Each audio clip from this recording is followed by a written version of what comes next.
Hello and welcome to the Channel 6 News. Today we will be talking to former slave Donald Niels. He will be talking to us about his life as a slave and other things as well. Hi Kent, yes, I'm going to be talking to you about my life as a slave. It was horrible. There were several others thrown into the same boat as me. Yes, tell me more. Well, I was taken away by the white men and all they told me was that I was going to be crossing the sea to either America or Britain. Wow, that sounds horrible. What was it like when you were being transported? I was given a number as I boarded the ship instead of my own name. When I got down to where I was going to be living on the ship, I had a choice to live on the dirty floors, where there was waste, or I could have crawled up on a small ledge. I chose the ledge and kept clean. Afterwards we were called up on deck and were forced to dance to keep healthy. Those who did not dance were flogged 50 times. That sounds horrible. Did anything else happen whilst you were aboard?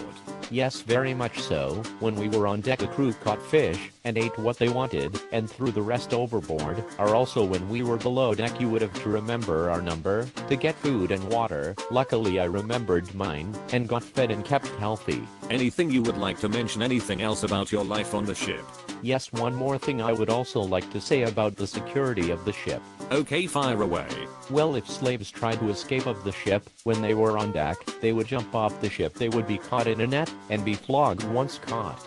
Also, if we planned a rebellion and the captain found out, he would be unhappy because he wanted all slaves to be healthy and he could not sell dead slaves. Or also, people were sometimes chained together and pushed off the ship and left to drown. My god, that's terrible. Now let's talk about when you were being sold and when you arrived at your owners. Okay, well, after several months on the dreaded ship, we were taken to markets and sold off. I was lucky I sold for $212. For the first time since being captured, I felt wanted, and I was lucky I got a nice owner named Mr. Niels, so my name became Donald Niels, because that was my owner's name. He respected me and made sure I was really healthy. In return, I worked hard for him, like picking cotton and planting and tidying his house up. Although when he was not satisfied with my work, he would punish me. What kind of punishments?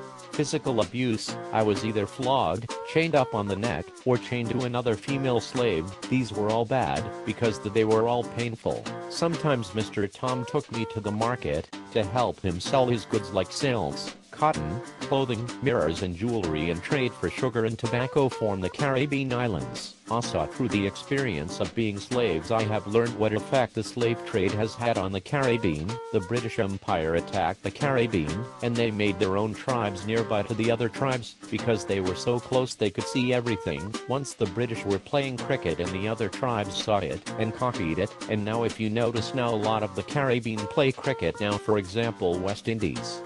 They learned the game from the British Empire. Overall, did you enjoy working for Mr. Tom?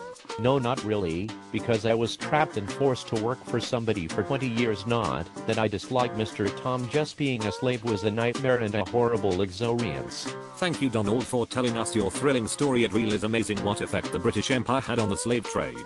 Thank you very much. Good night.